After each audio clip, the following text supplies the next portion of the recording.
Well, hello and welcome to day 2 of Improving Outcomes from Addiction. A Way Out presents our 2020 digital conference. So welcome. We already saw we have clinicians putting their name and credentials and email address in the comment section. We appreciate that. And without further ado, I want to introduce A Way Out's Executive Director, Liz Means.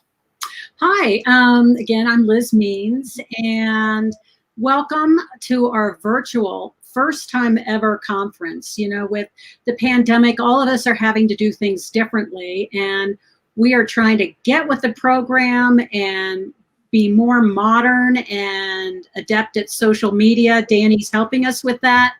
And I'll tell you a little bit about A Way Out, but first, a big shout out to our sponsors. We could not have put on this conference without their support, and here they all are. They're all phenomenal addiction treatment programs, sober living, intervention.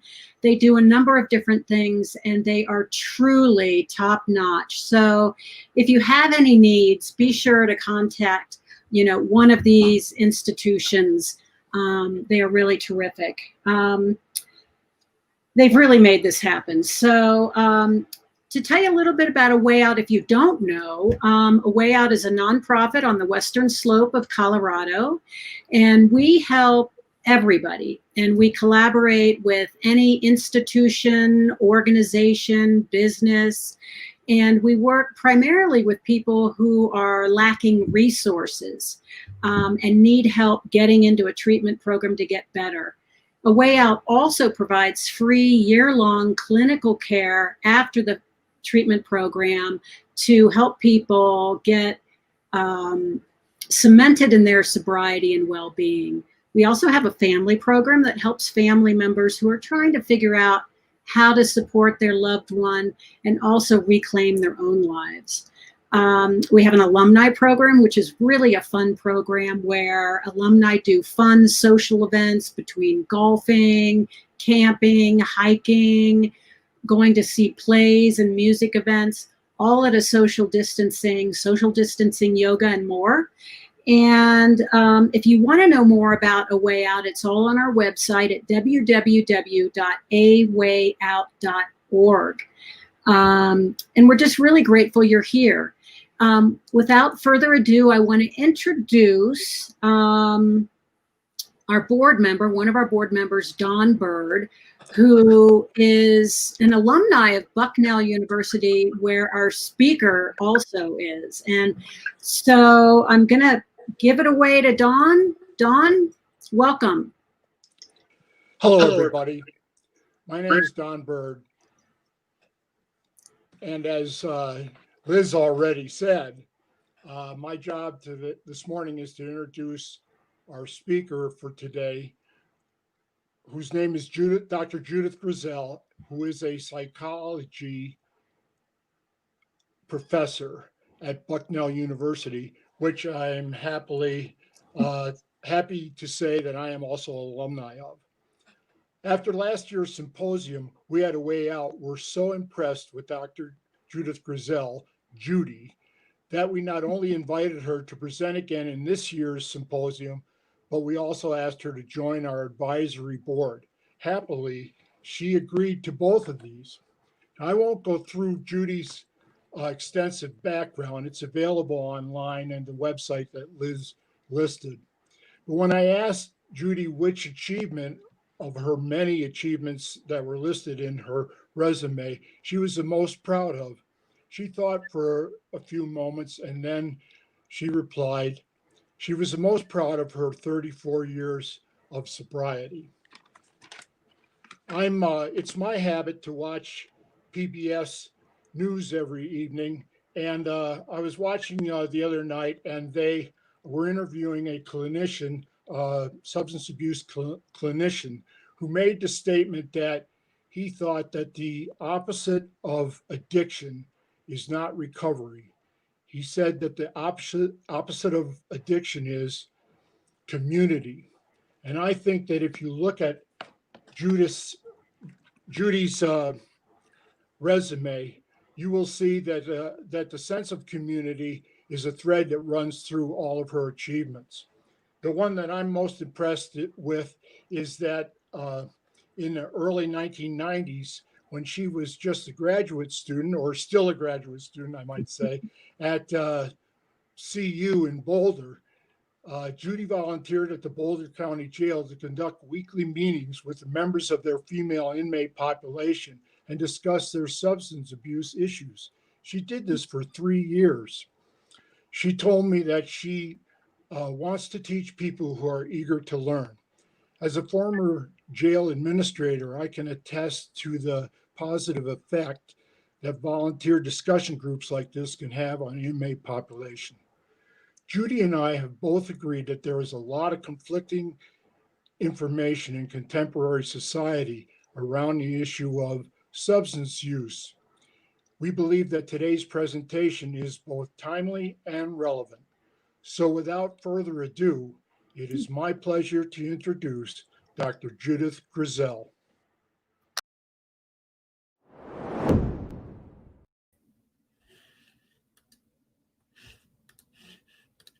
Hello, everybody.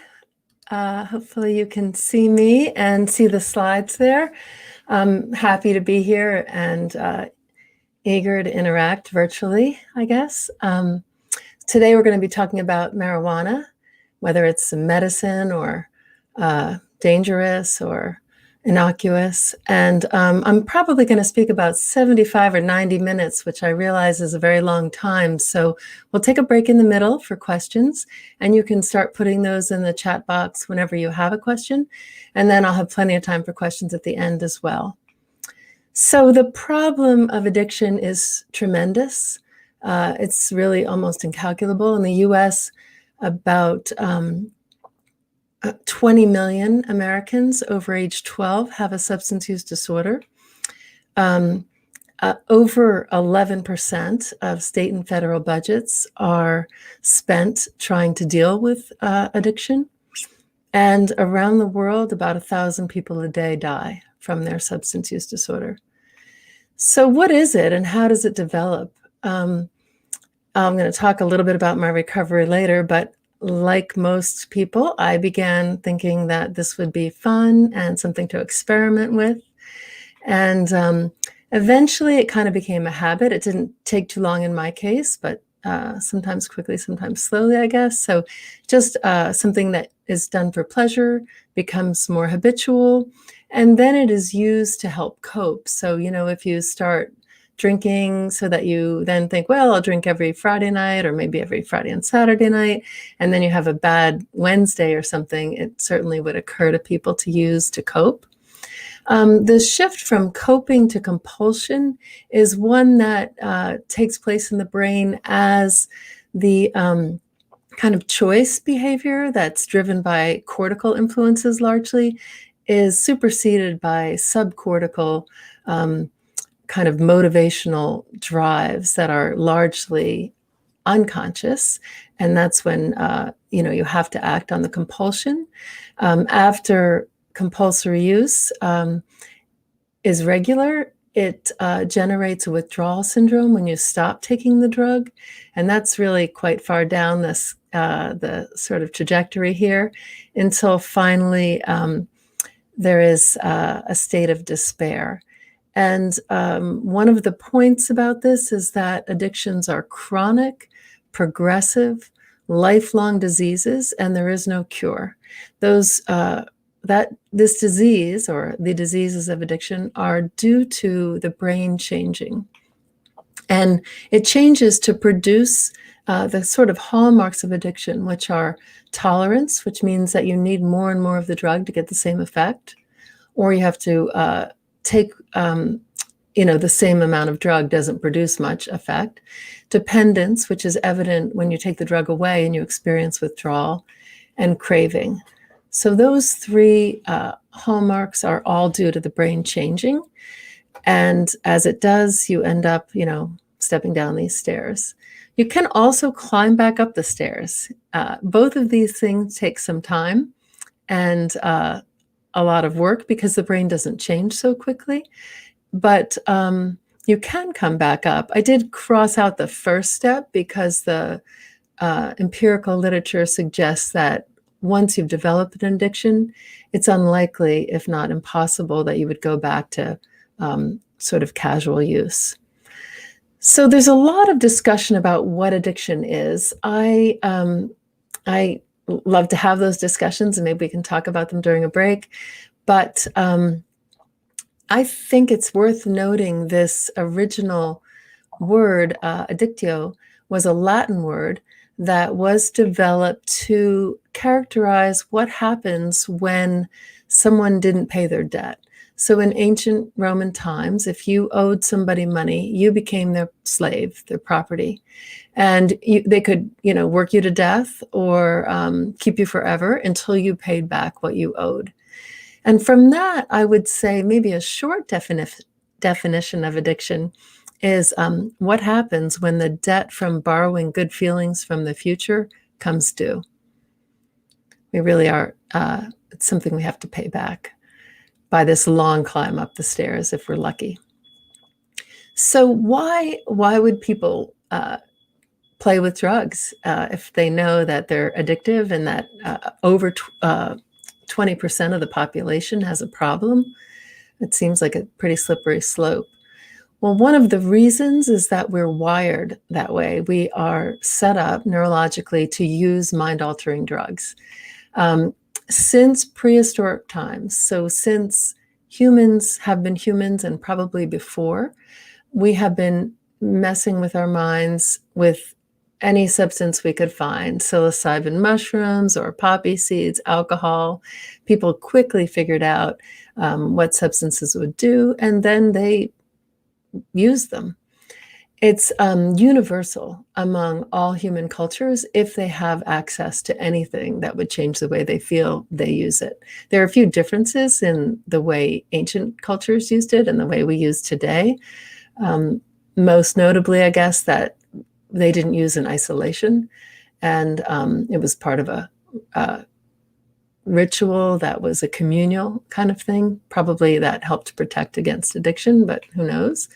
It's not only humans, but other animals also used and use mind-altering drugs. So cats go after catnip, and elephants are partial to alcohol, and birds go for fermented berries.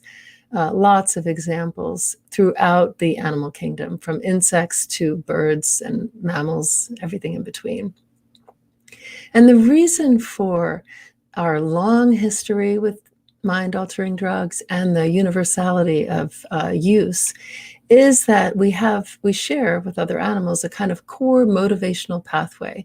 It's called a reward pathway sometimes, and this pathway is a small set of neurons or nerve cells in the center of the brain. It starts at the top of the brainstem in this midbrain area, and these cells project to the limbic system, which is kind of just behind your eyeballs, an area called the nucleus accumbens. And in the limbic system, these cells, when they're activated, release dopamine. And when dopamine is released, we feel pleasure. And it's not the kind of pleasure like you're not depressed kind of pleasure. It's the kind of pleasure that's really fun and titillating even, or exciting. And it's kind of like, I have a lottery ticket and you might be winning, something like that. So this pathway, which is shared in one version or another across the animal kingdom, evolved through natural selection. It promotes eating and sex. And we like eating and sex because it activates that pathway.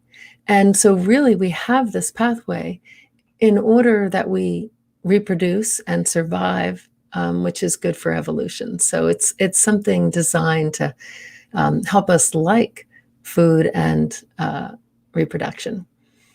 Every single addictive drug is co-opted by this pathway.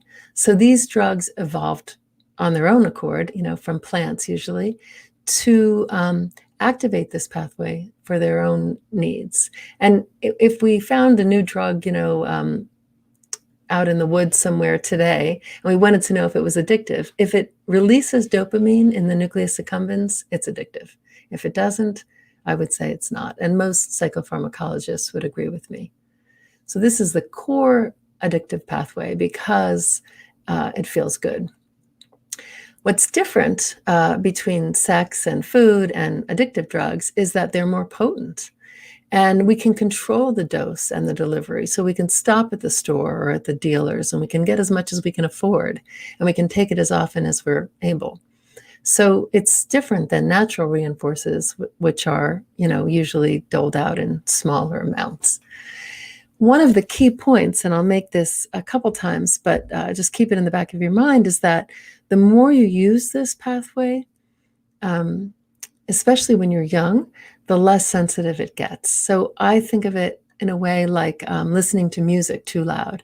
If the speakers are up really high, then you can't quite hear it, and you love the music, so you want to hear it, so you have to turn it up some more, and then you have to turn it up some more, and pretty soon, it's blaring, and you can't really detect it. So that's part of what happens with that downward trajectory to addiction. But since I'm a teacher at Bucknell University and liberal arts college, I thought I would start maybe even farther back before we go into the kind of the neuroscience of what's going on with addiction, and then specifically after the break, focus on THC. And you probably know this story, but Socrates was sentenced to death for failing to endorse the state's sanctioned gods and corrupting the youth, funny enough. And so he was kept in prison for a while. And on his last day of life, he was taken out of his cell, and his shackles were removed because he was going to give his last lesson to his students. And Plato, who was his most famous student, was there along with others. And before he even started his lesson, he just commented, kind of as an aside, and Plato was smart enough to write it down, which I think is good, that, wow, even though I know I'm going to die, it's so wonderful to get the shackles off that I feel great. Just taking away pain makes me feel pleasure. So in a way, I think this is really pointing to some of the core neurobiology that we're going to be talking about. So it took about 2,000 years, and I'm skipping quite a lot of history here, but there was a physiologist in France, Claude Bernard, who was studying physiology, so things like body temperature and energy reserves and water balance, things that physiologists are interested in, I guess. And he noticed that these things were maintained in a balanced state. He called this the milieu intérieur, which was kind of the internal stable state. So for instance, your body temperature, this is an easy one, is maintained at around 98.6. If you get too hot, you dilate your blood vessels and release heat to bring it back to 98.6. If you get too cold, then you shiver and generate heat to bring it up to 98.6. And what's interesting, I think, is in his book, he says that this stable internal state is necessary for a free and independent life. So keep that in mind. About another 80 years in America now, another physiologist, Walter Cannon, took Bernard's ideas and he wrote a book, which I think is a nice title, The Wisdom of the Body. And he described this internal balance state as homeostasis. He said that we maintain these physiological states in a homeostatic balance. While he was studying the sympathetic nervous system and the parasympathetic nervous system, he coined the term fight or flight. So you might have known about that. And the sympathetic nervous system generates arousal in a fight or flight state. And the parasympathetic nervous system maintains the balance by bringing that, back to a calm state. So in all kinds of ways, our body is constantly defending a stable internal state. And this happens all the time. We're going to talk about it not only with physiology, but with our feelings. But I just wanted to introduce the idea by giving you a few examples that you might be familiar with. If you, for instance, find a lump somewhere, probably you'd be really anxious and nervous, and maybe it would take a little while to get to a doctor and get a biopsy. But if you get the biopsy, what happens? And the biopsy comes back clear, I should say.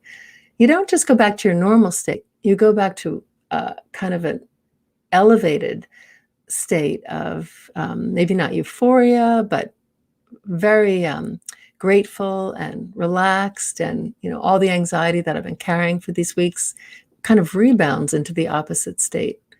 It can go the other way too. So if you this happens to me when we used to take vacations before COVID, but going away on a vacation, so wonderful, and then you come home and it's not quite that great, a little letdown after that. The classic example is falling in love,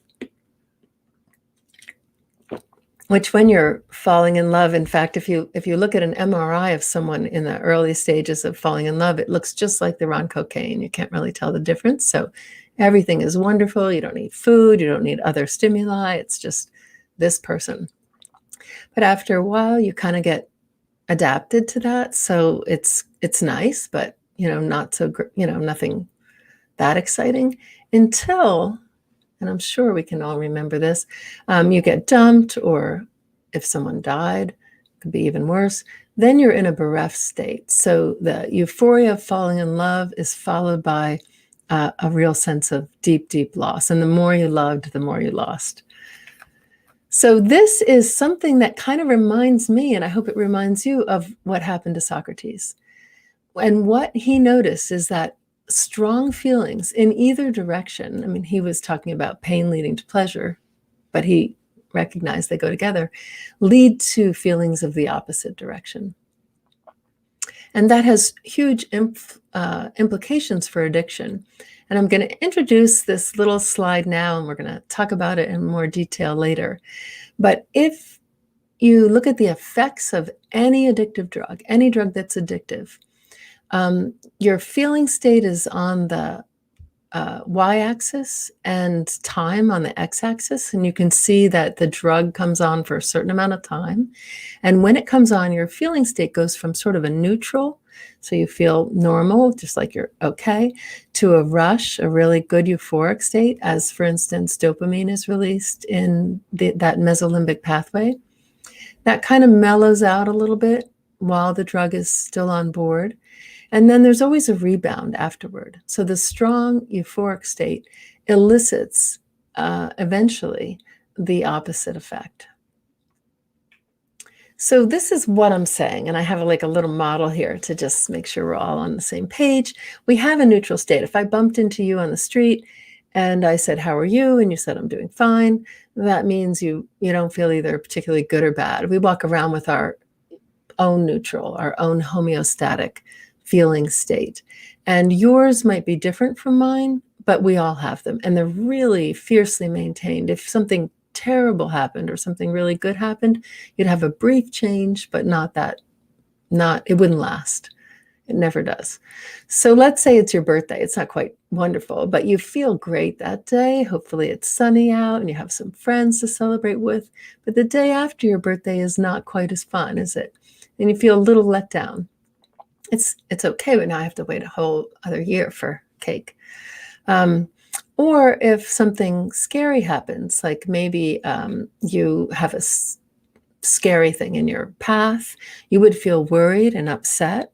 According to these theories, when the snake goes away, you would then feel especially relaxed and cool. So what they kind of point out is that around this homeostatic state, we kind of live. And good news like birthday cake and bad news like snakes kind of come at us all day long. And we just balance around that level, up and down. Now, the thing about addictive drugs is you can elicit this. You don't have to wait for your birthday. You take a drink and you feel better. And that will, even if it's just a drink or two, a hangover, for instance, is just a little bit less than great the next day, or you don't sleep quite as well. So sometimes it's real subtle. The more you use, the less subtle it is, but you always have this little rebound and then go back to the normal state. But as I said earlier, we can control the dose and the delivery. So we don't need to stop at one beer we could have more, and that would make us feel even better. And we can even have more than that. And so for some people, the ability to self-administer whatever they like is thought to be a great thing because you can really elevate your mood state. The problem is, if it's a problem, is that the brain doesn't like that. The brain is about maintaining homeostasis. And so the brain adapts so that the pleasure from those drugs is not quite as strong. And then you kind of feel normal when the drugs are around. And when they take away the drugs, you feel less than normal. So that is withdrawal. And that is also what happens when you have a substance use disorder. Because your brain is adapted to maintain homeostasis. So now you need the drugs to feel normal and feel worse than normal without them. And I'm going to go through a little bit more of the theory after a break, but I just want to say, why do we counteract this change? In other words, why won't the brain just let us have, nonstop party? And when I wrote a book called Never Enough, and I was so into this particular aspect that I went on for like 5 or 6 chapters about why the brain counteracts change. And when my editor read it, she wasn't a scientist. She was like, "Cut! This is just mind numbing. I cannot get into it." So she wanted it down to a chapter. I think I made it 2, but for talks, I have to get it even shorter. So here's my little shtick about why the brain does this. The brain works by communicates and conveys information like everything, our thoughts, our feelings, our behaviors, with electrochemical signals. And let's say those electrical chemical signals look like this, kind of like big waves in the water. And then that's our brain, doing its thing. And then something important happens. I don't know, your the love at first sight, or your child is sick, or something you really have to pay attention to.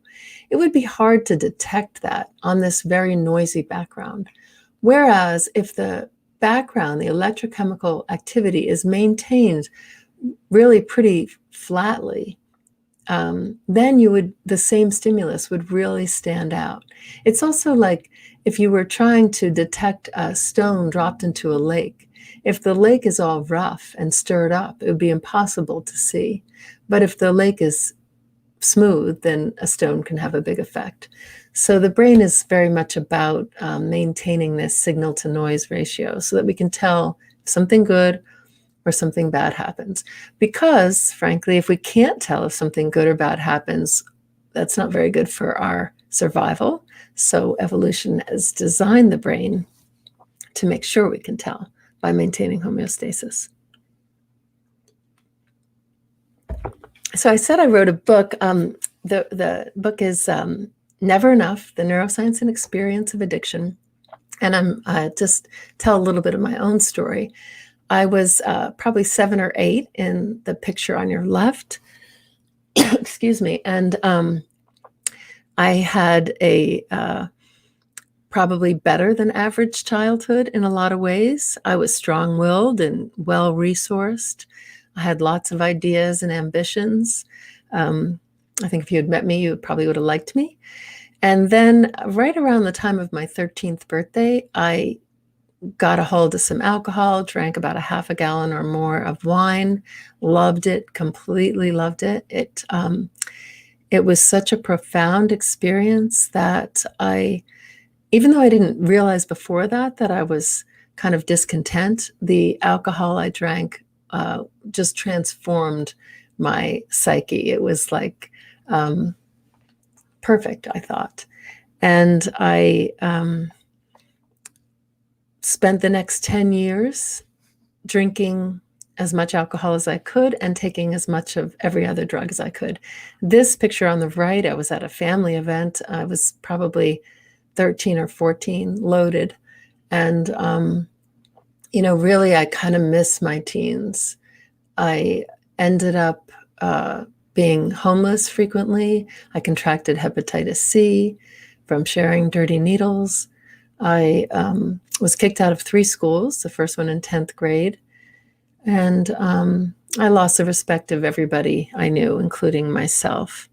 So I fortunately ended up in treatment. And that's one of the reasons I'm such a fan of A Way Out, because it really saved my life. I didn't know what I was doing. It was in the 1980s, so I had never heard of treatment. I thought it might be like a spa. That seemed like it could be a good idea, get me out of my miserable life. When I saw the nurses and everything, I realized it wasn't quite a spa. And it was definitely a rude awakening.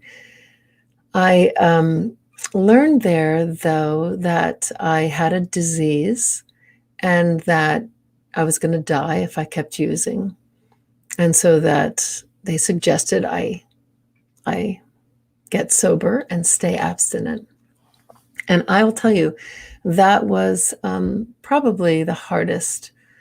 It definitely was the hardest time in my life. I've had some hard times since then, but this was just such a terrible between a rock and a hard place kind of thing. I couldn't live, they said, if I kept using, and I pretty much believed them, but I didn't want to live without it. I didn't want to live if I couldn't use, and I couldn't use because I would die. And this is actually the state that every addict finds herself in. And like other addicts, I was very determined. So at first I thought, oh my gosh, I'm really in trouble here. And then I thought I had this really clever idea. I thought, well, they say I have a disease and diseases can be cured, right?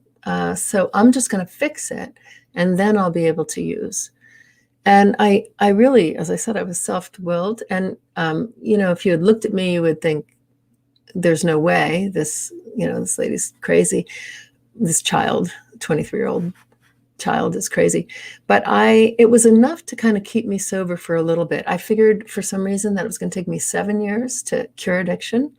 And I would do everything I was told for 7 years. And then I would either fix it so I could use, or I'd go back out if things weren't great. Well, I learned a lot. 7 years kind of came and went.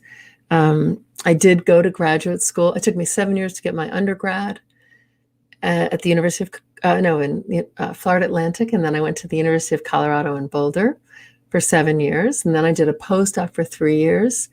And meanwhile, my life was a zillion times better. So I stayed sober. And I also got some humility. But what I did learn, I'm just going to summarize in one slide because I have a head full of details, but I would say that the causes of addiction. So just go back a second.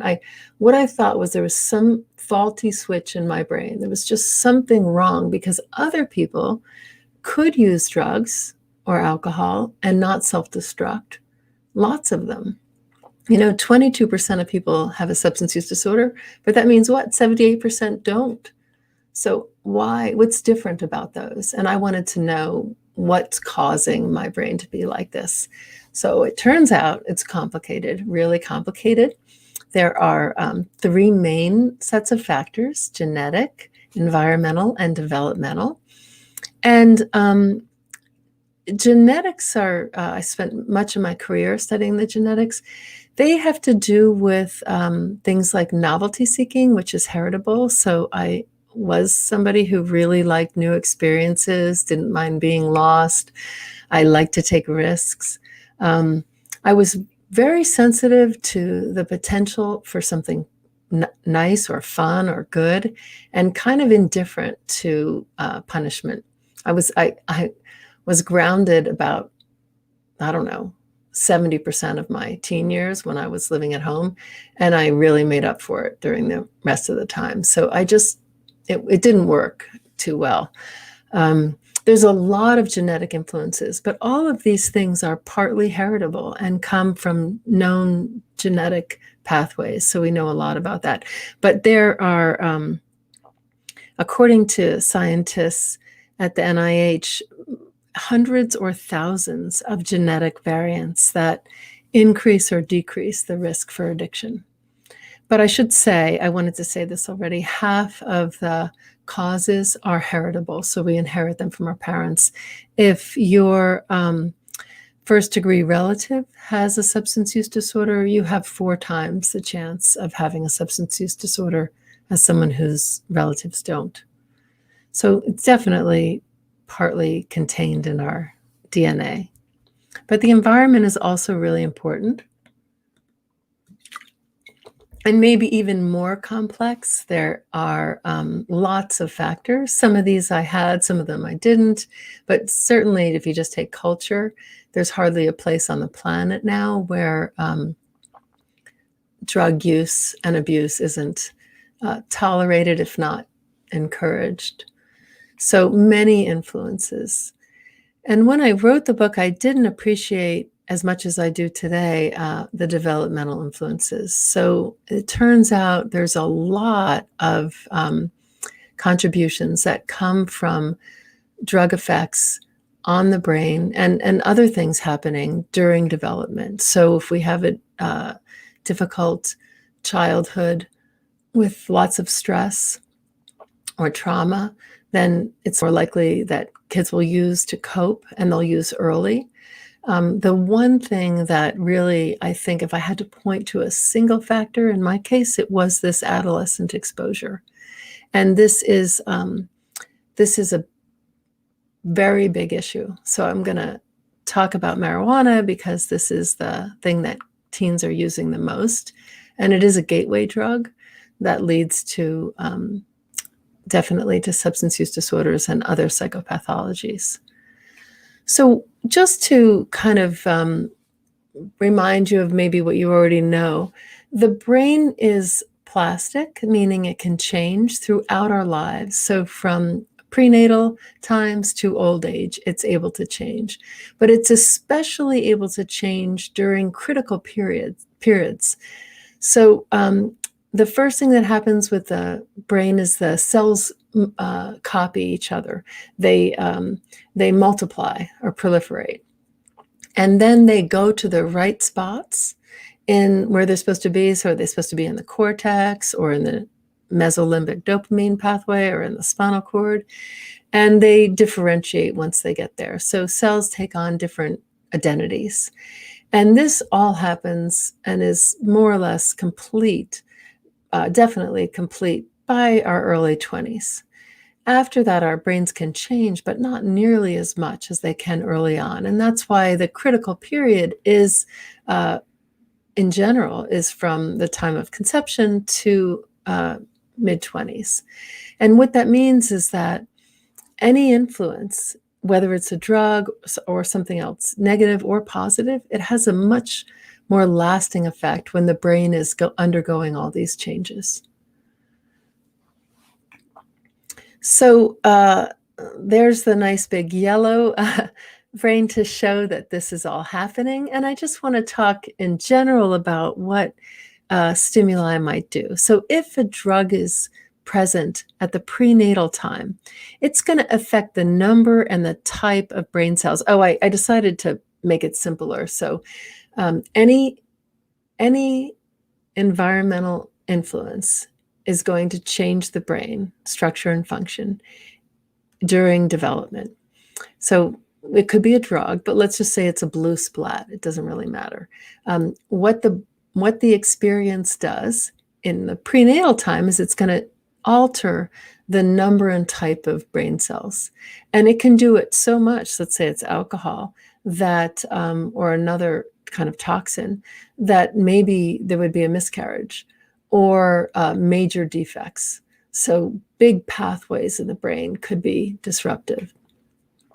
In the very early postnatal time, the brain's kind of not quite put together, and so it's a little bit protected compared to the prenatal time, I would say, because it's not able to it's usually not exposed to alcohol or other drugs during this early phase.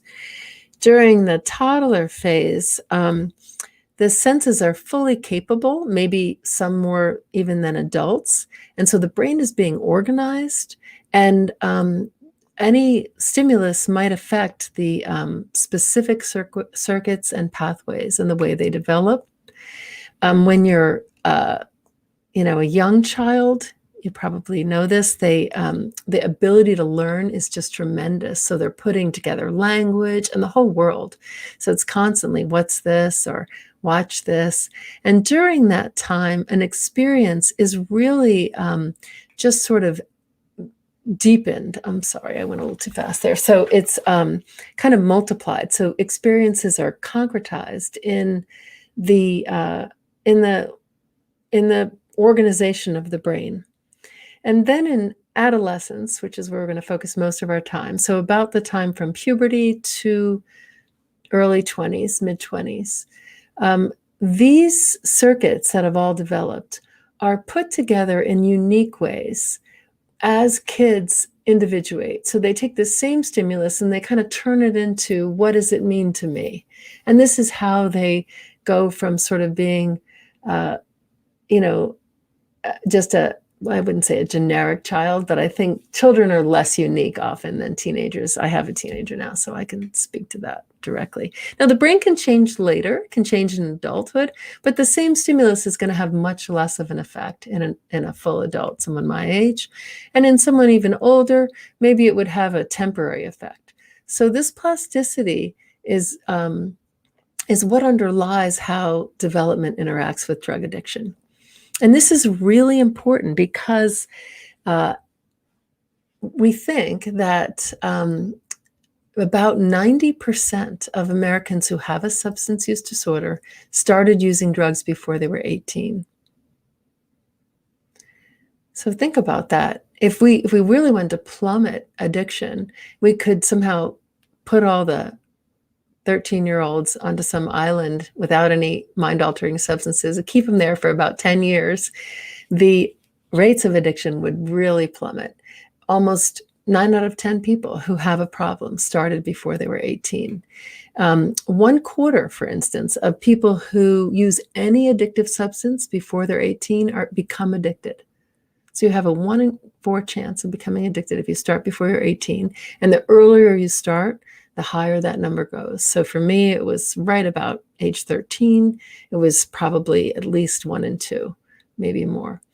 And if you wait until you're 21 to use any addictive substance, including nicotine, obviously, then you have about a 1 in 25 chance. So really dramatic, critical period during adolescence for developing an addiction. Okay. So why do young people use? This is, I guess, a question, but which we're going to talk about. So 70% of high school graduates have drunk alcohol. About 50% have used illegal drugs, mostly marijuana. So maybe it's not illegal in every place now. And about 50% have smoked or vaped nicotine, which is, not so smart. About 20% have used prescription drugs off-label. And again, this is a huge catalyst for developing an addiction. Why do they do it? Well, teens are sort of primed to do a lot of crazy things, right? They're high in novelty seeking, high in risk taking, low in impulse control, and they are relatively insensitive to punishment. And if you remember the list of causes of addiction in the genetics category, I kind of pointed to a lot of these things. So these traits vary depending on both what you inherit, but also your age. If you're like me, I happen to be particularly high in these things, probably from my genetic background, my biology. But then as I was 13 or 14 and I had access and opportunity, and I thought, like many kids do, why not? This could be fun. Let's see. And therefore, it's sort of a perfect storm. Now, this is interesting because, they look, the one on the bottom right even looks scary to me now, and I like risk, but I don't know. So why are they this way? It turns out we think that it's perfect by design that they're this way, except for the drug problem. But as they take risks and they try new things and they rebel against authority, this is really beneficial for them because in doing those things, they can figure out who they are and what they like and what they care about and where they want to live and what they want to study, because they are doing all these crazy things. Otherwise, they'd be just like their parents. And so it helps them individuate. It helps them become their own unique adult. But it also helps the rest of us, because think about it. If we had everybody being conservative and, cautious and worried and unlikely to unlikely to make these leaps, then it wouldn't be as good for society. Whereas if we have a bunch of impulsive risk takers living alongside more cautious conservative folks, then in society, there's kind of a balance between progress and caution, which is helpful too. Okay, so adolescence, the reason they're like this, by the way, I said it was by design. It is by design. It's because if you look at their brain development across time, their motivational areas, like their desire to try new things and have fun and experience pleasure, develop much more quickly, earlier, in other words, in time, than their impulse control areas. And there's this gap between the motivational parts of the brain and the conservative, hold on now, is that a good idea, parts of the brain. And I would say that gap is called adolescence. And again, the purpose of this gap is to help all of us and to help them. Okay, so this seems like a good time just to ask any questions if I haven't been clear. And we have maybe about the same number of slides coming up. So anybody have a question? As of right now, we don't have any questions, but we're going to give people a couple minutes to type Stretch. something in. Yeah, or to stretch. We did get to book. So right below me, which was underneath Dr. Grisel the whole time, is her book, Never Enough. And we did put that link into the description in the comments. So if you're interested in checking out that book and reading that book, want to make sure that you have an opportunity to check that out. But other than that, if you need to stretch real quick, we'll leave it about a minute. If we don't get any questions, then we will move forward. Thank you, Dr. Grisel. Sure, I'm happy to keep going. I just So we leave this time for people to ask questions, but I don't think we've gotten any. So we'll let you just kind of move forward. Does that make sense? Okay, sure. Go ahead. I hope I'm not talking to myself. So I could say that I've spent over 40 years studying addiction. The first 10 out on the streets, and then more recently in research laboratories at undergraduate institutions. And I wanted to find the causes, and I haven't. I've contributed to our understanding, but I would say that it's really, as I said, a complex problem. So I just want to use what we've just talked about and talk about the issue with marijuana. And this is not actually my area of research. I've done a little bit of research on THC, but I'm presenting mostly others' research. And the reason I decided to talk about marijuana, well, because this is what Liz and I decided, but also because this is mostly what kids these days are using. And using predicts addiction and substance use disorders. So about 40% of teens use marijuana on a regular basis.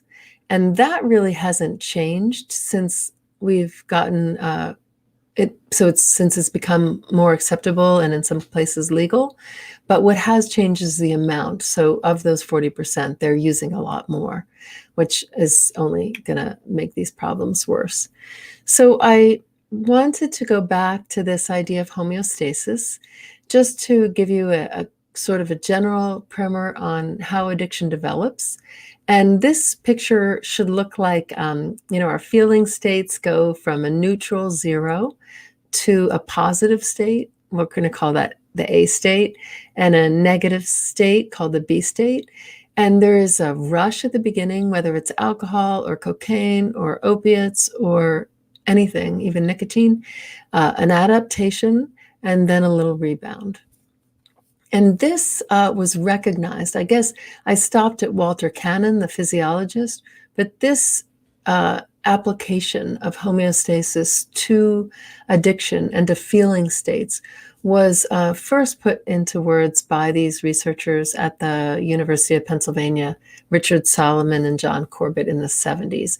And their theory, I think, is appreciated and maybe modeled by almost all neuroscience research in the field today. So it's really been a really useful theory. And what they said is that our feeling state is mediated by these two processes. There's only two really hairy slides like this, so hang on. You didn't have any questions, remember? So the first of those is the A process.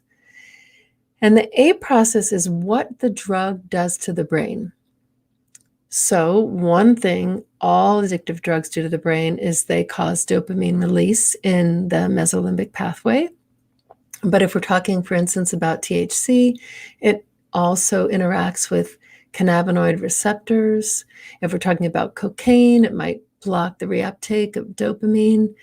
So each drug has some common effect, which is this mesolimbic dopamine pathway, as well as some unique effects, which is why they all feel a little different, but they all give us pleasure.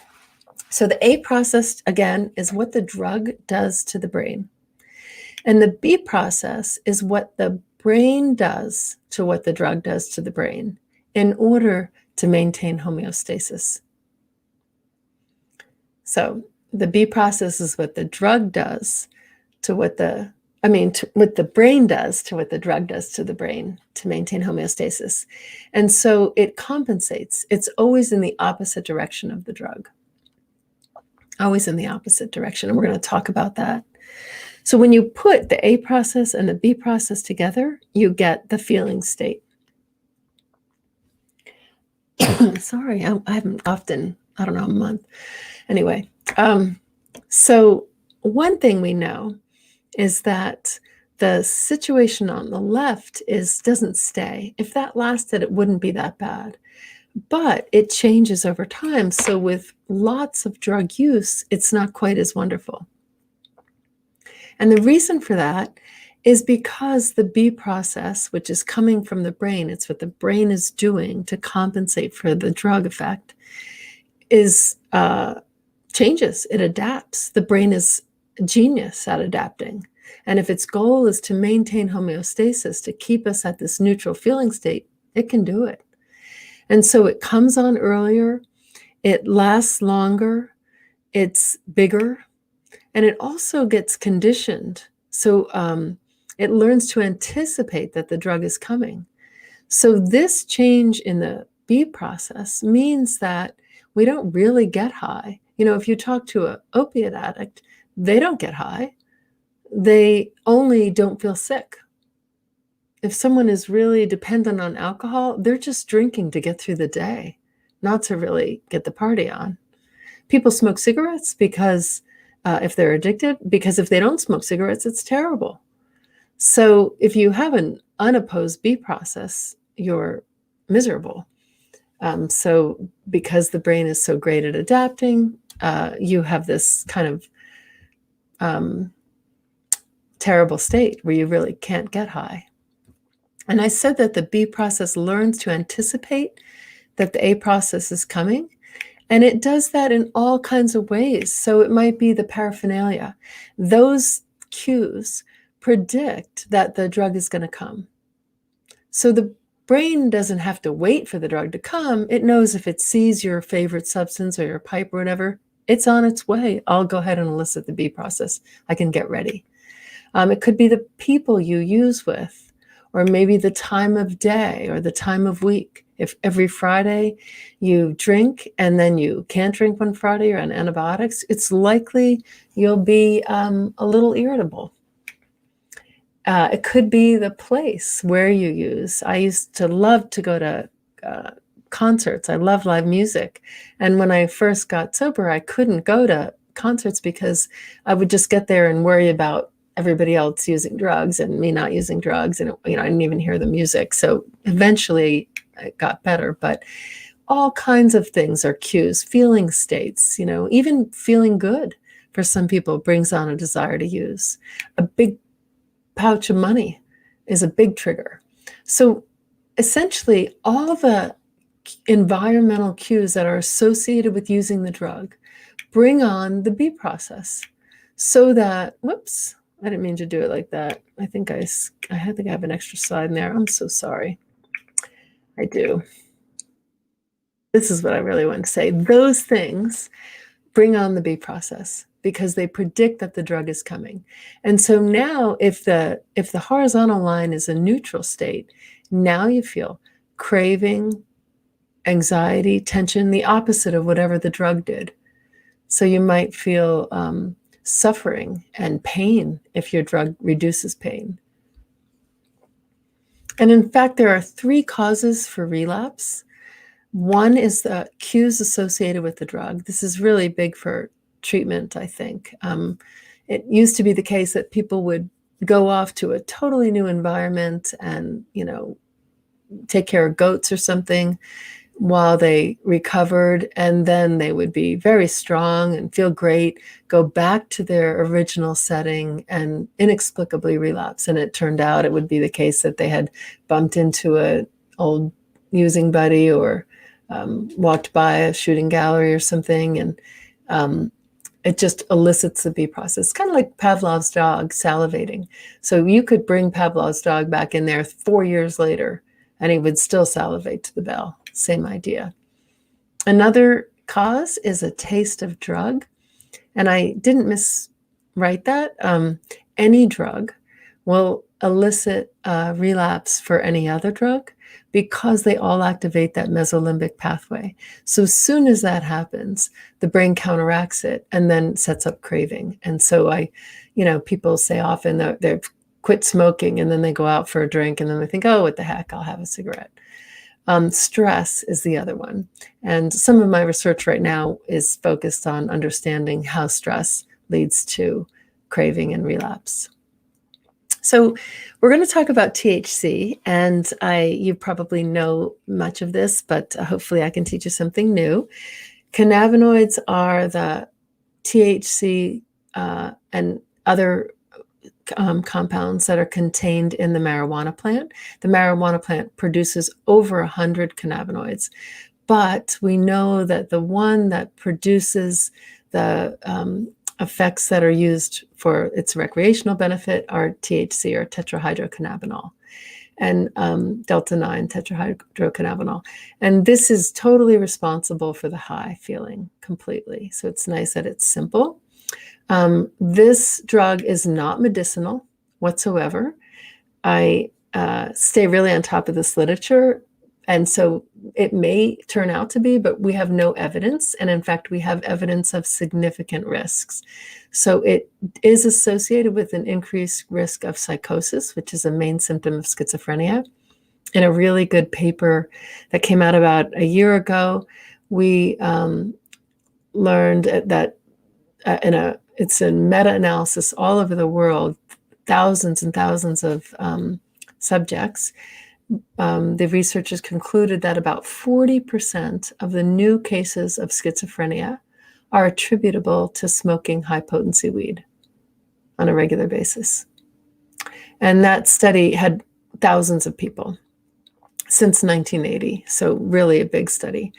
And a study that just came out probably less than a month, or I think it came out in August, so now 2 months ago.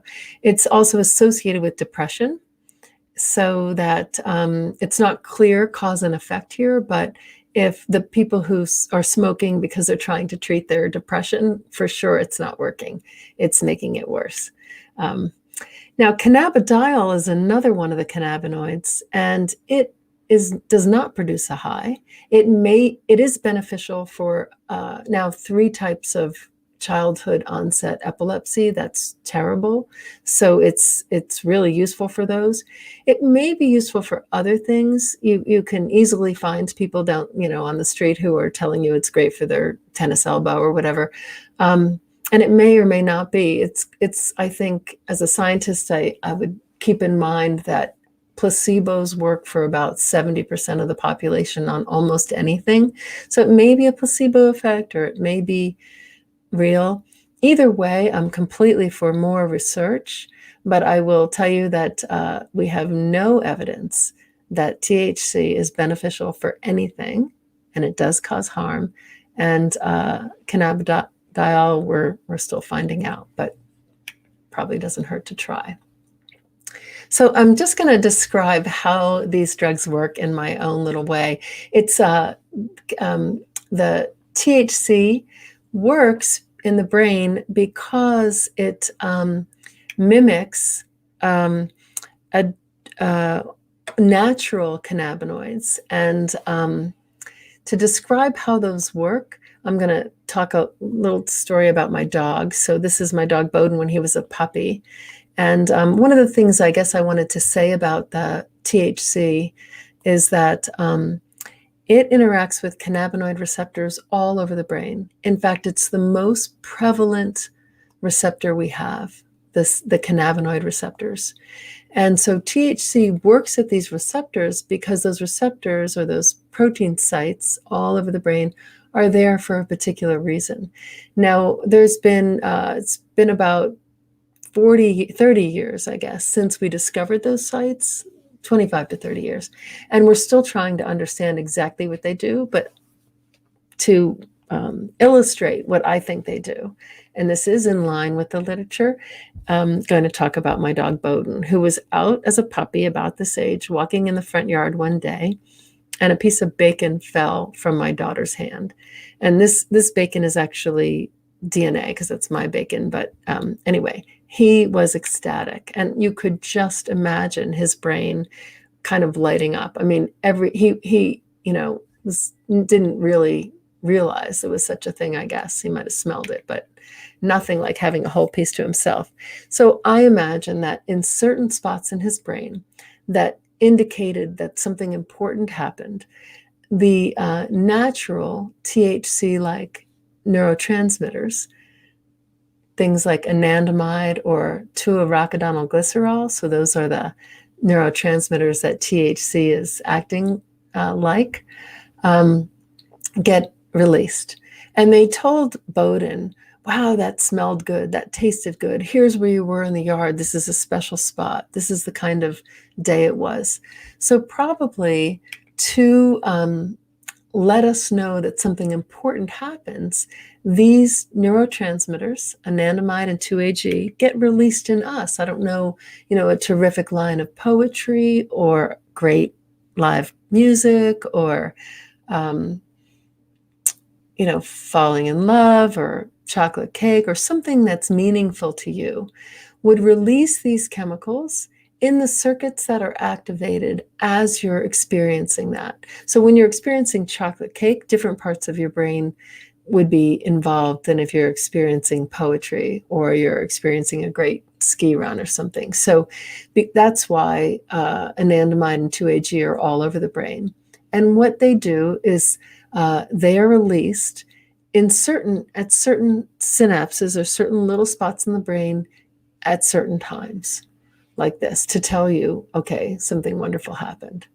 So what I'm saying is that endocannabinoids like anandamide and 2-AG, the ones that THC kind of co-ops, modulate all brain activity, not all the time, but as needed. They're released in little circuits to say something important happened. And that plays a critical role in neuroplasticity, which is another word for learning. So that helps us to kind of sort what matters. So when something critical happens, like bacon, or whatever it is, these anandamide and 2-AG are released discreetly to say, haha, that was something interesting. That was something I really care about. That was something important. And this really helps the brain wire up. It helps the circuits develop. There was a recent review article that showed that the natural signaling of these compounds really varies across development, from the prenatal time to adolescent time. And these are very active during adolescence, because this is a time in our lives where we're figuring out what's important, what matters, what's your bacon. And this helps us to sort what we care about and what we don't care about. So that's how anandamide and 2-AG work, but we're really talking about THC. I said it had no medical benefits, but it is a lot of fun. It was my favorite drug of all drugs. I chain smoked it. It wasn't as potent as it is now, but I smoked all day as much as I could. I loved the feeling it gave me. The first time I got high was even better than the first time I drank, because I laughed, till I felt like I was going to fall apart. And things were so interesting and so delicious. I have a low tolerance for boredom, and nothing was boring, not even the Formica table, So it was like totally fun in the beginning, because THC, unlike anandamide or 2-AG, goes, all over the brain. So it activates every one of those receptors. It fills the brain with the signaling that says something's meaningful. So in other words, everything is bacon. That's why, everything seems so wonderful. And I think for kids, it's kind of interesting, because they're set up at this time in their lives, like I was between, say, 13 and 20, to figure out what they care about. And I was kind of on my way to doing that until I found marijuana. And then I was like, this is what I care about, because look, it doesn't matter how tedious my family dinners are, or my waitressing job, or raking the yard, or whatever it was I had to do, because now I have meaning kind of coming out of my ears. So it's really compelling for kids, I think. And so what, right? What it does is it causes pleasure. It releases dopamine in the nucleus accumbens. It causes relaxation for some people, not everybody. Some people get more anxious, but it definitely makes stimuli more rich and meaningful, which was its main appeal for me. Because of that, it impairs memory. Memory is about figuring out what matters and what doesn't, and you only remember the things that matter. You can't remember everything, but if everything's turned up, then nothing really matters. So that slows our response time and causes errors in critical tracking, which might make your, if you needed, to respond quickly on the road or something, driving a car, it could be problematic. And there are more accidents associated with legalization of marijuana, but it's not as bad as alcohol on the road, that's for sure. And this doesn't seem so bad to me. I thought, if you look at this and you look at alcohol, or even nicotine in cigarettes, tobacco, maybe not so bad. And I think this is something that people wonder about. And I think we have to be genuine with kids. I think this would not compel a 15-year-old to stay away. But there is a B process. There is the brain's response to what the THC does to the brain. And I realize this is probably kind of a weird slide for you, but on the right is a panel of, this is rat brain sections. I'm a basic neuroscientist who works with rodents. This is not my data. This is from Lazenka et al., but there's lots of research that show the same thing. I'm going to show you one more slide like this. But just to get used to it. So these are coronal sections, kind of like this, of one animal that had saline or placebo injections.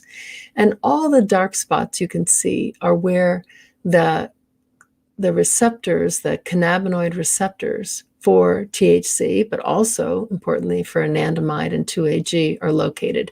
And you can see there's a lot of dark spots in that brain. I told you before, there's a lot of these receptors. On the right is an animal that got 7 days of THC injections.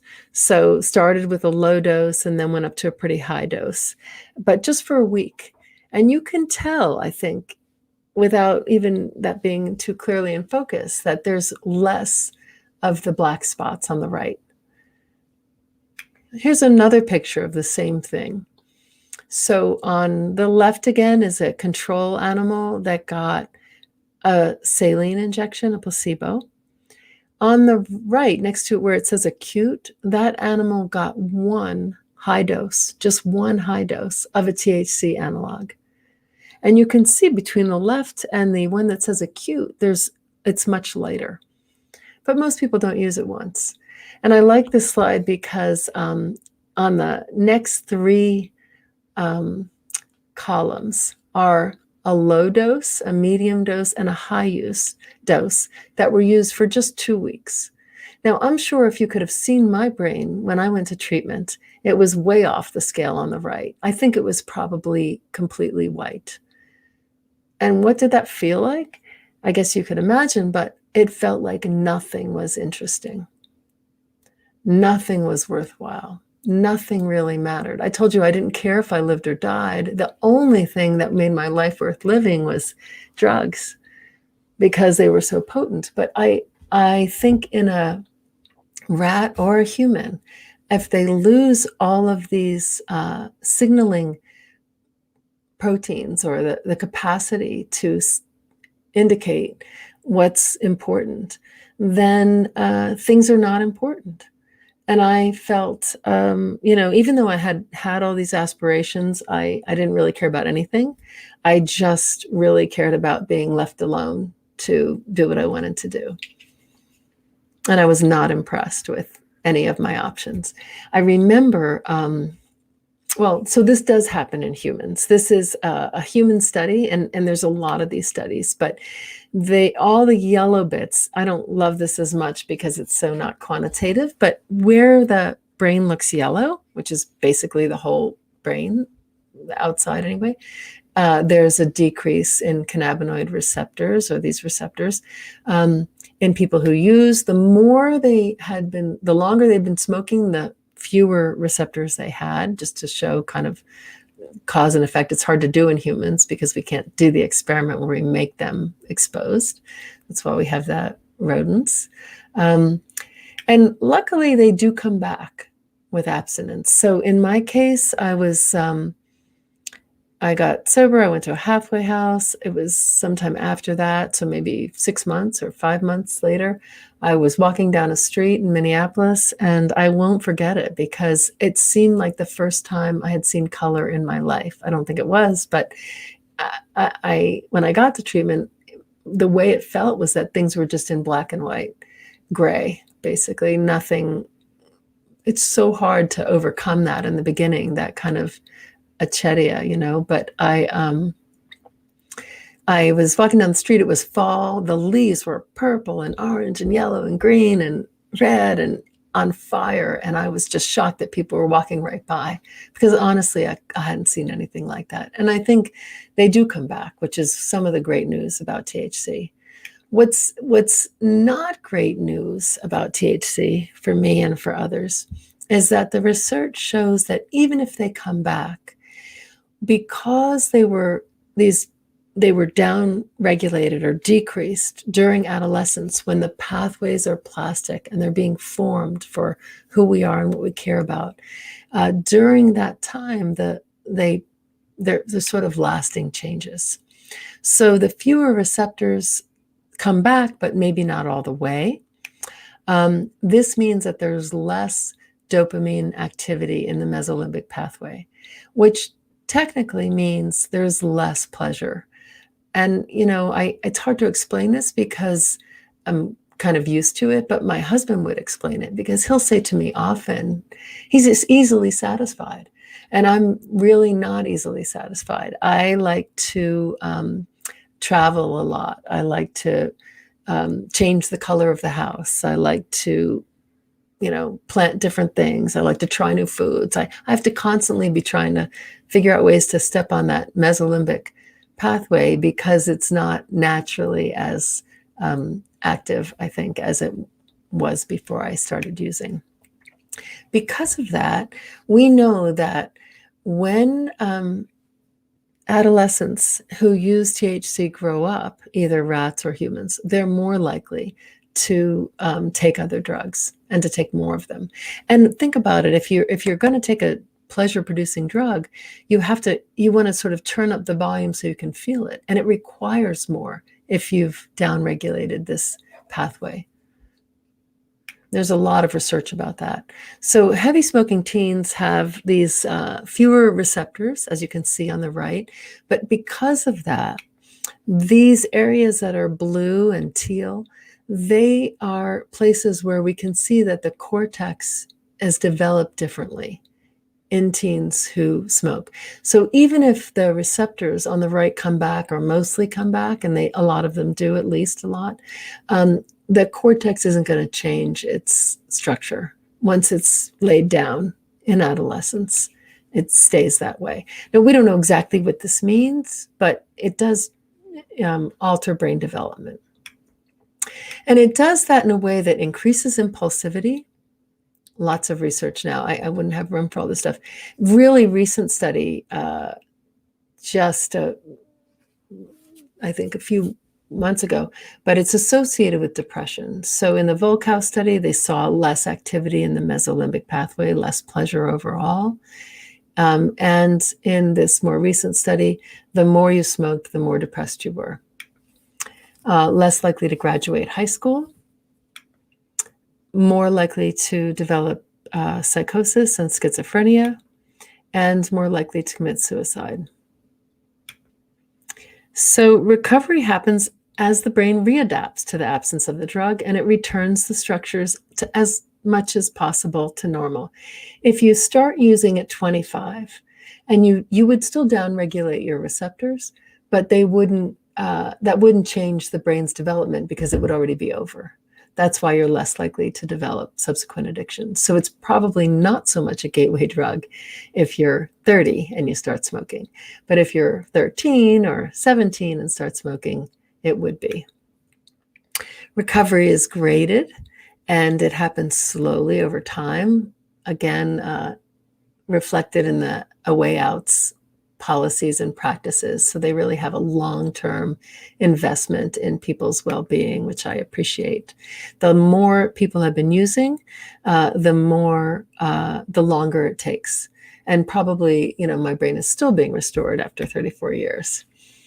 To make it, just to kind of end this on a couple of newer findings, we also think that adolescent exposure changes not only our own brains and behaviors as adults, but it changes our as yet unconceived offspring's behavior as adults. So this is kind of a B process across generations.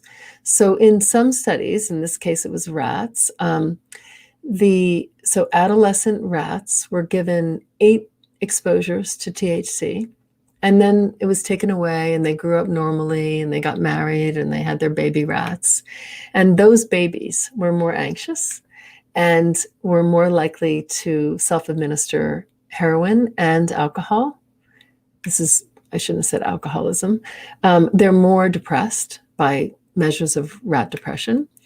And their children, so these have never even been exposed to THC, these rats, but their grandchildren of the original partiers have similar changes. So it seems that we are probably affecting generations. And this study came out last week, so I had to share it with you. There's an ABCD study, which is looking across development at brain and behavior. It's a fantastic, well-funded study at NIH and happening all over the place. And there's thousands of kids who are in this study. And this particular one was looking at how cannabis use affected offspring. So you probably know that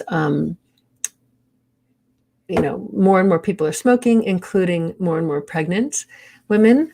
So it doubled up to 2017. It may be even higher now. I heard a horrific story the other day of someone who went into a dispensary in Colorado and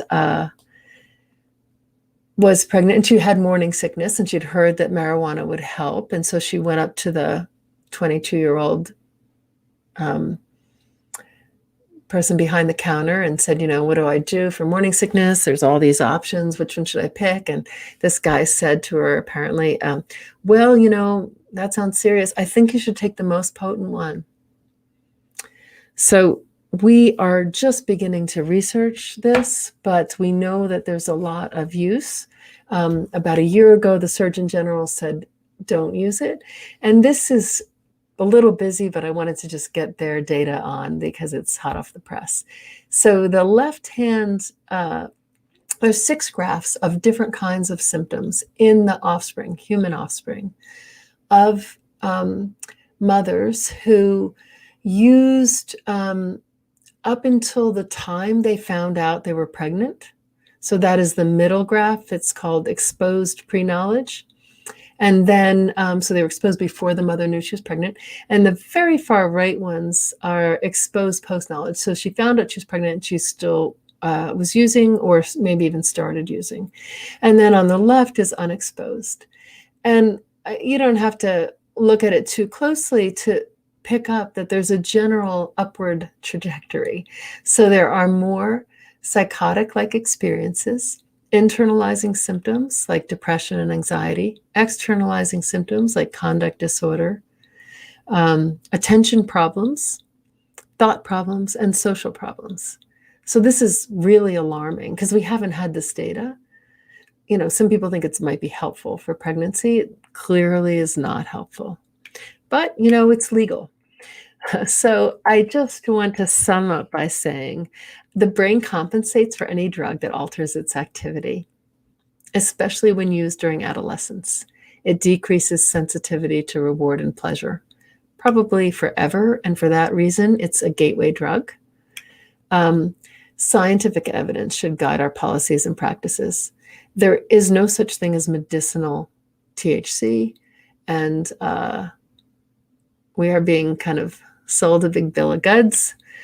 And I think that this is likely to have lasting impacts for individuals and all of us because most kids are it's most commonly picked up in adolescence, about 40% again. And those kids are supposed to be figuring out what they care about.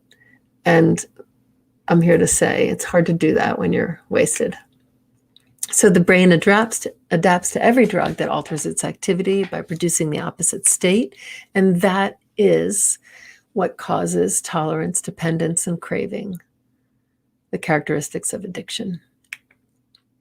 So regular use of addictive drugs causes the feelings opposite to the ones we're striving for. It's really a bummer. We produce the exact opposite thing of the feeling we want. And you may know this. So alcohol leads to, chronic drinking leads to anxiety, it leads to poor sleep, and it leads to less pleasure. Nicotine really helps you concentrate and relax. It's kind of a brilliant drug. But if you're a regular smoker, you have anxiety and difficulty concentrating. Ecstasy causes depression. Benzodiazepines like Xanax or Ambien, those drugs, lead to anxiety and insomnia. So it is just always the case. And I thank you for your attention and happy to take any questions. If anybody has a question, hopefully it's a little awkward on this way, I guess. So thank you. Okay, Danny. Okay, Danny, where are you? Okay. He ran out for lunch, maybe. Okay. Can you hear me? I can hear you, Liz, Okay. but I can't see anything unless I stop. That's all right. I'm going to ask us a couple of questions that are from the audience. But first, I want to say thank you. That was an incredible presentation. It's so compelling. And I want to encourage everybody to get Never Enough. I read that book and I couldn't put it down late into the night. It's easy for the lay person to read. It was just a wonderful book. But anyway, I now know why I have to rearrange the furniture a lot. So, yeah, it's my mesolimbic needing a little change. So I'm right there with you. I'm going to ask some questions, but the one disheartening thing about addiction is wanting to light up that mesolimbic pathway like the Pavlov dog response, and it's a innate thing with all of us wanting to do that. And it's almost like, darn, we're damned if we do, we're damned if we don't. That addiction is so common. So the question that Danny had just put up, and there he goes. I think this is a really good question and speaks to that, because what is the most effective way to get adolescents to engage in recovery? Do you have any thoughts on that? I have an even better thing, and then I'll get to that. Okay. But I think that one of the messages here is that if you're a teen and you don't have much opportunity for exploration and risk-taking and novelty and following your interests, then you're really likely to find drugs appealing. So one prevention strategy, or maybe more than one, might be for us as a society to do more to ensure that kids are met with what developmentally they need. And I don't know whether that would be service corps or traveling or, intense sports, different things for different kids, or poetry or philosophy. But I think that kids are naturally, and for good reason, hungry for something interesting. And so, the same old classes with the same old teachers with the same old job at the fast food restaurant is almost a recipe for picking up. When you try to get sober, initially, as I described, I think there is nothing interesting. It's so hard to get sober in the beginning because it just doesn't seem worthwhile, because life doesn't seem worthwhile. And I think what compels most people is fear of dying. And, for me, I had a little bit of curiosity left, and I took it was kind of convenient because, I had a hard time just doing anything for the first few months, but then I quickly got back into school, and school is, for some people, I think, and I was one of these, it was interesting. It was uncertain. There were tests, which I kind of liked, the anxiety and challenge, and science is perfect. So I don't want to go on about myself, but I think it's true that nature abhors a vacuum, and recovery abhors a vacuum, and the brain abhors a vacuum. So you can't just say to someone like me, don't pick up. Right. Just don't do this. Instead, find something, whether it's growing bonsai trees, that you care about. And that probably has to be nurtured at the beginning. Sorry, I went on and on. I love the question. Great answer. Great answer. I think engagement and trying to offer interesting options. Okay, we have a question from Jessica Callahan. She said, could you provide references for the studies regarding marijuana and mental health disorders? Sure. So there's a lot in JAMA. So probably the best way, some of them were on the slide set, and that reminds me to say that Liz would share the slides with you where the references are, but you could also write to me and I would just send you the PDFs of the articles, so you wouldn't have to go try to find them at the library or something. So you're talking about psychological disorders like anxiety and depression, probably. And sure, I'd be glad to share them. It's, this is something that people have complained about. There hasn't been much research. It was listed as Schedule 1, and that really tamped down on research. So unfortunately, the more research we do, the more clear it is that it's dangerous. So I would be glad to share those. I think it's easier than me looking through my files right now and try to pull something up. I won't do that. Great. And Jessica, you can also email me, and I'll be sure to get you Judy's presentation, which will have some of those. Okay, Hayes Ward said or asked, can using substances during adolescent years change the brain's natural place of homeostasis? If so, can the brain recalibrate after extended abstinence? So, in general, probably not. This is unless you have really serious brain damage.